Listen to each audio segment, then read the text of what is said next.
Hi everyone, Sarah here, your English coach, helping you to develop the communication skills, confidence and fluency you need to speak freely at work so you can thrive in your career in the UK. Don't forget to like and subscribe so you never miss any tips on how to develop your English skills. Let's get started.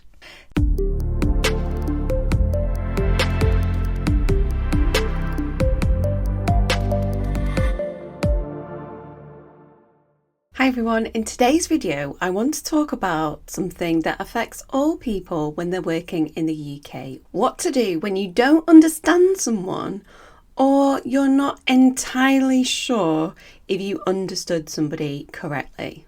It's asking for clarification. Now, many of my clients worry about asking for clarification because it looks like they don't understand or their English skills aren't good enough, and they worry what the other person will think about them. But I'm going to show you today how clarifying your understanding can actually help you appear more professional and build a good relationship with your clients and your colleagues. First, let's think about a common scenario. A colleague or a client asks you a question or makes a request. They speak quickly, they use unfamiliar words, or they tell you about a really complex problem in a long way. And you're left thinking, what did they just say?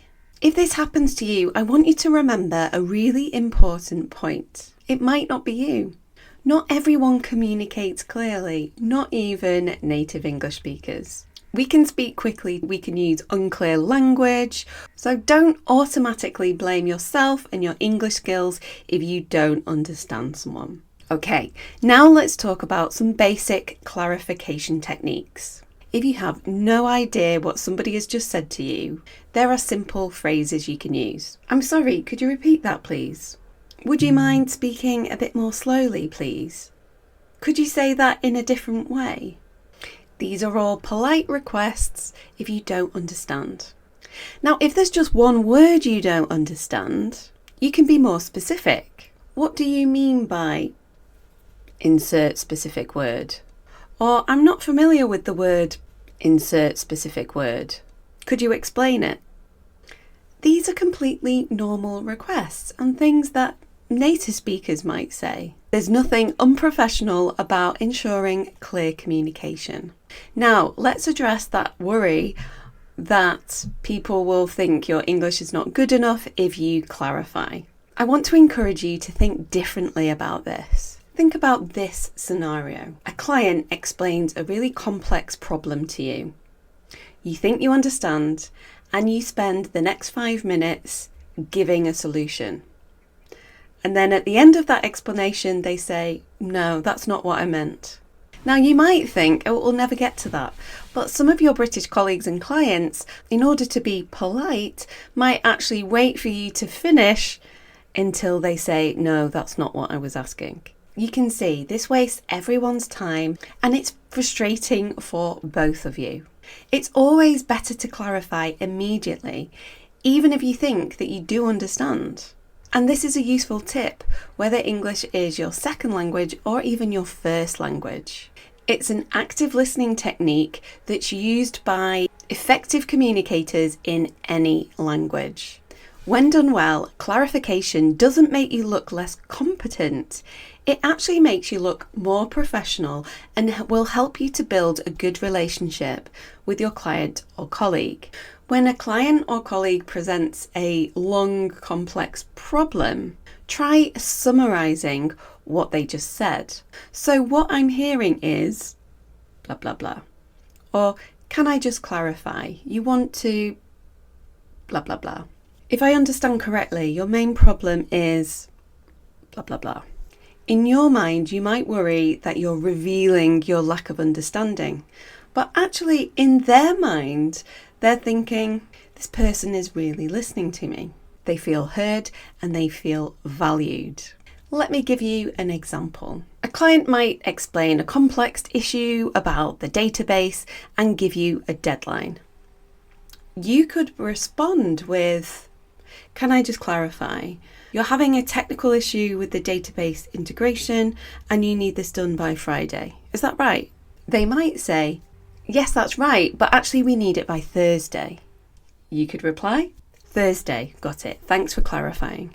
This brief exchange confirms that you both understand each other.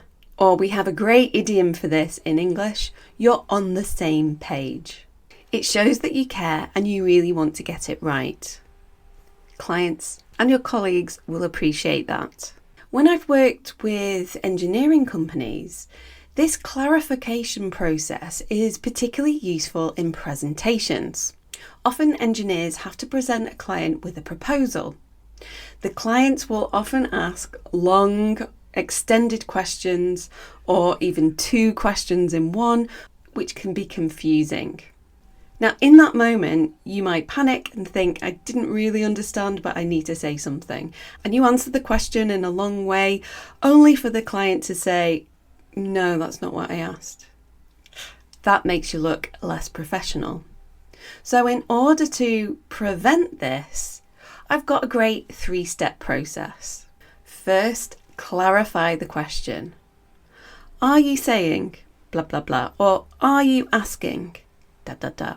In this stage, you give the client the opportunity to confirm, yes, that's their question, or to clarify further to help you give a better answer.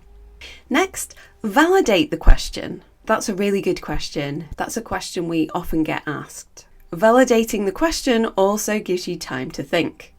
And then step 3, contribute. Say your point. This 3-step process not only helps you to clarify everything, feel more confident, but it helps your client to feel more confident in you because you're paying attention to the details, you're making sure that you really understand the question before you give your answer. It might feel uncomfortable in the beginning, but the more you practice, the easier this will become. And you might be surprised at how well your clients respond to this. So next time you're in a situation where you don't understand something, remember clarifying is not a weakness. It's a professional communication strategy that helps to build rapport and leads to better outcomes. Thanks for watching. If you found this video useful, don't forget to like and subscribe. If you're currently working in the UK and you're looking for one-to-one support to help develop your English communication skills and confidence, then there's a link to book a free trial session in the description.